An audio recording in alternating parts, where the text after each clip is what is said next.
Racun perosak ialah sebarang bahan yang digunakan untuk membunuh, menangkis atau mengawal bentuk tertentu tumbuhan atau hidupan haiwan yang dianggap sebagai perosak. 3 kelas utama racun perosak ini: racun serangga yang digunakan untuk mengawal serangga, racun herba digunakan untuk memusnahkan tumbuh-tumbuhan yang tidak diingini, dan racun kulat digunakan untuk mengawal kulat dan sporanya, menghalangnya daripada merosakkan tumbuhan.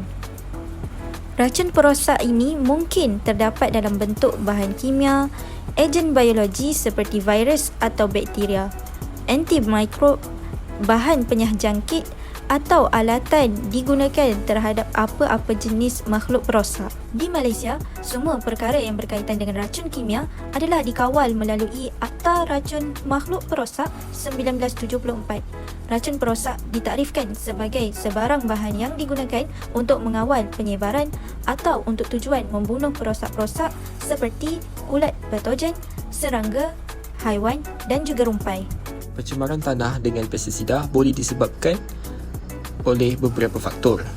Antara faktor yang boleh menjadi punca adalah seperti penggunaan pestisida yang berlebihan, tumpahan pestisida, kebocoran tangki simpanan pestisida, kaedah pelupusan pestisida yang tidak betul atau efisien, bawaan air hujan dari kawasan yang menggunakan pestisida secara berlebihan, dan yang terakhir yang boleh saya nyatakan adalah berpunca daripada semburan relief atau penyembur samburan.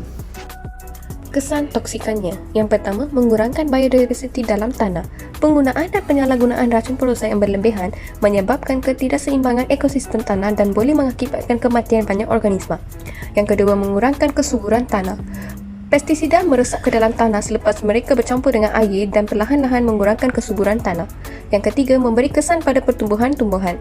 Kehilangan tanah dan nutrien semula jadi yang terdapat di dalamnya menghalang keupayaan tumbuhan untuk hidup subur di dalam tanah dan mengganggu keseimbangan flora dan fauna.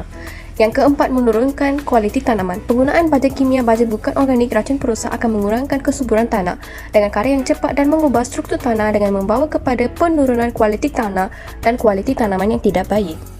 Terdapat 3 perkara yang perlu diambil kira semasa penggunaan pestisida, iaitu waktu penggunaan pestisida yang sesuai bergantung pada ramalan cuaca. Selain itu, masa penggunaan pestisida hendaklah bertepatan dengan peringkat kitaran hayat haiwan perosak yang paling terdedah, serta penggunaannya mestilah pada masa apabila wujud kerosakan yang paling sedikit terhadap haiwan dan persekitaran yang bukan sasaran. Penggunaan dos hendaklah mencukupi tetapi tidak melebihi daripada tahap yang diperlukan. Pestisida yang berterusan pula memberikan kesan yang lebih lama pada sasaran, oleh itu penyemburannya adalah kurang kerap. Akhir sekali, penempatan pestisida secara terpilih.